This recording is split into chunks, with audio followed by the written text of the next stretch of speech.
This is how I take a $10 wig to go from this to this. So if you've been wanting my haircut but have commitment issues, just go get a wig and then try it out and see if you like it. For the bangs, I'll cut them like I usually do, which is a little bit above the eyebrow. And then here, I'm gonna section out the front part of my hair. I don't show it too well here, so if you want a better explanation on the sectioning, I do have a video on my YouTube. Now I'm gonna section out the top half of my back hair and then also tie that up. Now I'm gonna split my hair down the middle and then take one half and brush it up at a diagonal angle. And then you can cut however much you want off and then repeat on the other side. I don't usually cut my hair like this, but since it's a wig, I just decided to do like a lazier version of my actual hair tutorial. And also way easier. Now I'm going to take out the top section and then brush it out with the rest of my hair. Now I'm going to do the same thing where I split my hair down the middle and then brush up at a diagonal angle. When you do this, you're going to notice that some little pieces are sticking out, and that's where you're going to cut your hair. Now you're going to notice after you cut it that it looks pretty unblended and chunky, but we're going to fix that at the end. And now just repeat on the other side. Now for blending your hair, you're going to grab random pieces of your hair and then you're going to fan out your hair like this and then point cut into those ends. What this is going to do is just going to feather out your ends and make it not as blunt, you know? You usually do this at the end, but I got a little bit ahead of myself. So now we're going to move on to the front pieces. You're just going to take your front pieces and then brush it with the back of your hair. Now it's really hard to explain where to cut it, but just kind of cut it to the same length as what you cut like your bottom or back layers of hair. And then do the same thing on the other side. Now I'm going to take a little bit of the top section of my hair and then just brush it straight forward and then cut down to where that little short piece is. You should be able to see like a sliver of hair kind of sticking out that's shorter than the rest. That's where we're going to cut down straight. And then repeat on the other side. Now we're going to move on to blending in our front pieces or face framing pieces. What you're going to do is you're going to kind of brush it like diagonally to the center of your face, and then here you're going to grab a razor tool and then you're going to basically start from your bangs and then slide your hair down.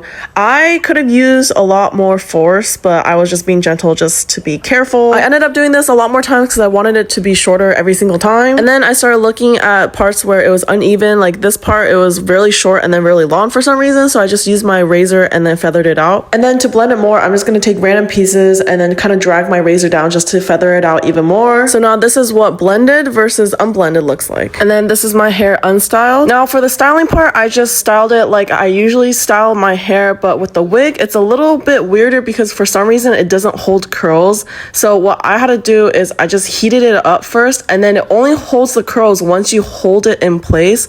So here I just curled it and then I started to pin it up, and then I held it there for like a few seconds and then it was able to curl. And voila, this is what your hair should be looking like. I think wigs are like a super fun way to experiment with your look without actually needing to commit something. So if you're also interested, I would try this out.